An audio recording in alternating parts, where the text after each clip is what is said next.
This is Reality Dispatch, written by Jim Mins.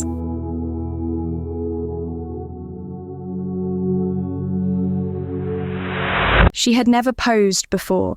She had no desire. It was his idea. He pushed for it. "It's a gift," he reiterated. She nodded. It was a nuisance.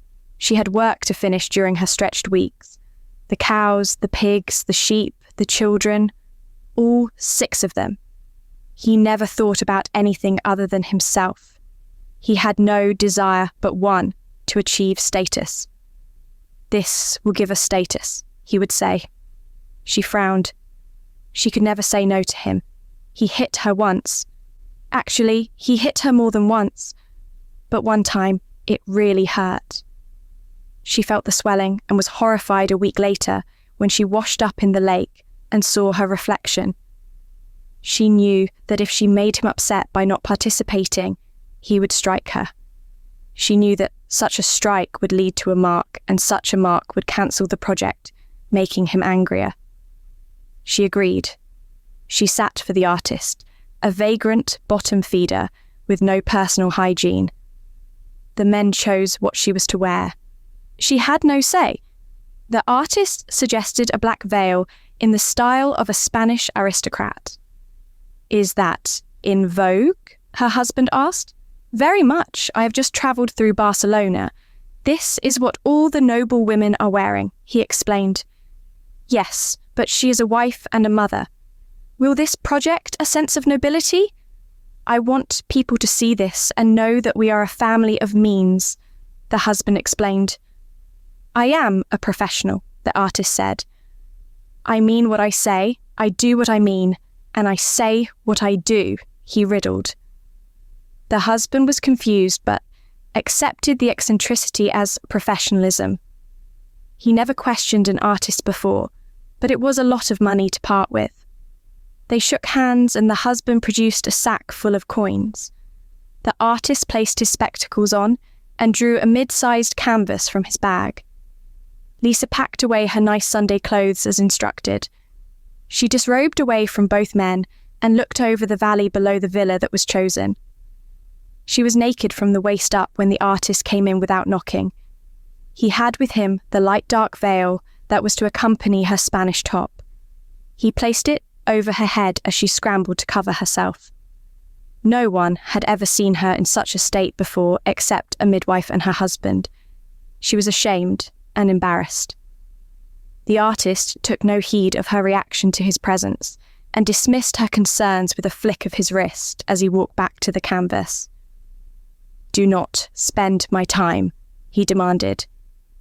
She placed the veil over her head and strolled over to the seat that was prepared. She was barefoot, and the tiles were cold. It was early morning.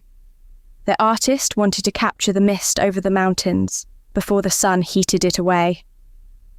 Lisa wondered why she had to be seated while this background imaging was accomplished. "I need to get a sense of place and perspective, otherwise I am creating from my imagination, and that is not what your husband is paying me for," he explained. She didn't raise a complaint. He informed her, having had an instinct of her inner protestations. The artist drank as he painted. He would relieve himself in a puddle beneath his stool. She held hers. She dared not ask for permission. She knew the answer. Lisa was to remain seated in a posed position, lest her husband be informed of her conduct. The artist would occasionally berate her when her back slumped. There was no assistance to her muscles, and her neck was starting to seize up. The artist afforded no sympathy. The sun grew higher in the sky and began to set. The artist illuminated the villa with a candle. The breeze from behind grew colder and colder. She felt goosebumps. She scratched an itch on her ear, and the artist threw his paint stick at her. When she ducked, he grew even more frustrated. He threw his arms in the air and stormed away from the canvas. He left her alone on the stool facing the back of the canvas. She stood from the seat and felt the jolting pain in her legs that had been immobile for hours on end. She crashed to the floor to allow them to rest. When the blood circulated throughout, she was able to change positions. She lay on her back on the dusty stone floor and stretched as if she had awakened from a long slumber. Her body movement freed her from the imprisonment of the pose. She felt alive again. She stood and tiptoed over to the canvas. She looked at her face as it presented a half-smile back at her. She didn't remember appearing so unenthusiastic. She thought she was presenting herself with a proud smile, a bold smile. The type of smile her husband threatened her to perform so that the world would know we are more than just farmhands. We are a noble family who will regain our status amongst the nobility. Instead, there was a lukewarm, almost indifferent composition on display.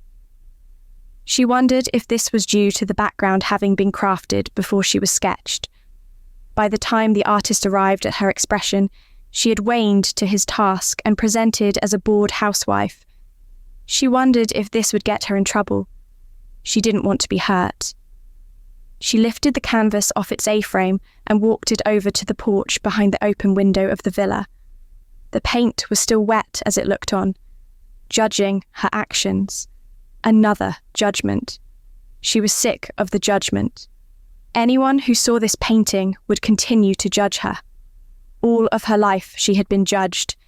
She had had enough judgment to last one lifetime. Now, an oil on canvas would cement the judgment of those who looked on her lukewarm expression for eternity. She could not allow this. She threw the canvas out of the window and watched as it descended the canyons below. She told herself she would tell her husband that the artist got drunk and destroyed the work himself. It wasn't so much of a lie as it was an exaggeration of the truth. The artist was passed out in the doorway of the front of the villa, and Lisa had to step over him to exit. This would work in her narrative.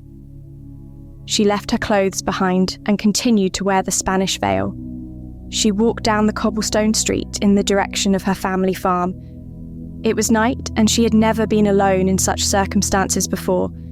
She was aware that her husband would be attending to the children alone this evening, all 6 of them. She had a sense of inner peace at the rare freedom afforded her. She thought of the painting and hoped that it was indeed destroyed as it hit the bottom of the gorge. She wondered if the smile on her expression was bolder now that she had found a little piece of freedom, even if it was fleeting.